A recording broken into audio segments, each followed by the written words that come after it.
Y si la economía no fuera solo un lío de gráficos y números, en realidad es más como una lente, una forma distinta de ver el mundo. Así que en los próximos minutos vamos a desgranar sus ideas clave para que se conviertan en una herramienta práctica que se pueda usar en el día a día. Todo, absolutamente todo en economía arranca con una pregunta que parece de niños, pero que es la base de todo. ¿Por qué no podemos tener todo lo que queremos? Y la respuesta cabe en una sola palabra: escasez. Los recursos que tenemos, ya sea tiempo, dinero o materias primas, son finitos. Sencillamente no hay para todos y para todo. Y esta tensión, esta realidad, es la que nos obliga a elegir. La economía, en el fondo, no es más que el estudio de cómo hacemos esas elecciones. Bueno, y para guiarnos en este laberinto de decisiones, los economistas usan 10 principios básicos. Son como las reglas del juego, ¿vale? Vamos a verlos en 3 partes. Primero, cómo decidimos las cosas a nivel individual. Segundo, qué pasa cuando interactuamos unos con otros. Y por último, cómo funciona todo el tinglado de la economía a gran escala. Vale, pues empecemos por lo más básico, por nosotros. ¿Qué resortes invisibles nos mueven a tomar una decisión económica u otra en nuestro día a día? El primer principio es algo que vivimos constantemente. No se puede tener todo. Para conseguir algo que nos gusta, tenemos que renunciar a otra cosa que también nos gusta.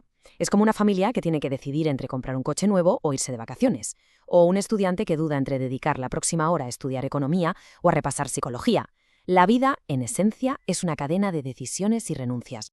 Claro, y si cada elección implica una renuncia, entonces cada decisión tiene un coste. Y ojo, no hablamos solo de euros. El coste real, lo que los economistas llaman el coste de oportunidad, es el valor de aquello que dejamos en el camino al tomar nuestra decisión. Vamos a poner un ejemplo para que quede súper claro. Imagina que tienes pensado trabajar un sábado para sacar un dinero extra, pero un amigo te llama para ir a esquiar. El coste de esa escapada a la nieve no es solo lo que pagas por el forfait o el alquiler del equipo. No, el verdadero coste de oportunidad es el sueldo que dejas de ganar ese día por no haber ido a trabajar. A ver, la mayoría de nuestras decisiones no son de blanco o negro, de todo o nada. Casi nunca nos planteamos o estudio 24 horas seguidas o no estudio nada, ¿verdad? No. Lo que sí hacemos es decidir si le echamos una horita más o no. Pues bien, esos pequeños ajustes de última hora en un plan se llaman cambios marginales. Y una persona racional toma una decisión comparando el beneficio extra que obtiene con el coste extra que le supone ese pequeño cambio. El cuarto principio es absolutamente clave. Las personas se mueven por incentivos. Un incentivo es cualquier cosa que nos empuja a actuar, ya sea para conseguir un premio o para evitar un castigo. Por ejemplo, si sube el precio de las manzanas, pues es lógico, la gente comprará menos. Pero por otro lado, los agricultores, que ahora ven que pueden ganar más, estarán incentivados para cosechar más. Este juego de incentivos es básicamente el motor que hace funcionar los mercados. Vale, ya hemos visto cómo pensamos de forma individual. Ahora vamos a complicar un poco la cosa y a ver qué pasa cuando empezamos a interactuar unos con otros. Muchas veces pensamos en el comercio como una competición, un partido en el que uno gana y otro pierde. Pero la realidad es muy diferente. El comercio permite que cada persona o cada país se especialice en lo que hace mejor. Al final, intercambiando lo nuestro por lo de otros, todos tenemos acceso a más productos y a un precio mejor. Así que el comercio no es que uno gane y otro pierda. Bien hecho, hace que todos salgamos ganando. A ver, en una economía de mercado, las decisiones no las toma un planificador central, sino millones de empresas y de familias. Las empresas deciden qué producir y a quién contratar. Las familias deciden para quién trabajan y en qué se gastan el sueldo. Y aunque puede parecer un caos total, esta interacción, guiada por los precios y el interés de cada uno, suele organizar la economía de una forma que, sorprendentemente, funciona bastante bien. Es la famosa mano invisible de la que hablaba Adam Smith. Para hacernos una idea de cómo funciona esto, hay un modelo súper sencillo, el diagrama de flujo circular. Imaginen, las familias ofrecen su trabajo a las empresas y a cambio reciben un salario. ¿Y qué hacen con ese dinero? Pues comprar los bienes y servicios que producen esas mismas empresas. Es un círculo que no para, un ciclo continuo que conecta lo que se produce con lo que se gana. La mano invisible es muy poderosa, sí, pero no es infalible. Hay situaciones en las que el mercado, dejado a su aire, no es capaz de asignar los recursos de la forma más eficiente. Y es justo ahí donde el Estado puede y a veces debe intervenir para intentar arreglar las cosas. Estas situaciones se conocen como fallos de mercado. Un ejemplo típico es la contaminación. Eso, en lenguaje económico, es una externalidad negativa. Si una fábrica contamina y no paga por el daño que causa, el gobierno puede intervenir para corregirlo. Otro fallo importante ocurre cuando hay poder de mercado, es decir, cuando una sola empresa o un grupito pequeño controla tanto un sector que puede poner los precios que le dé la gana.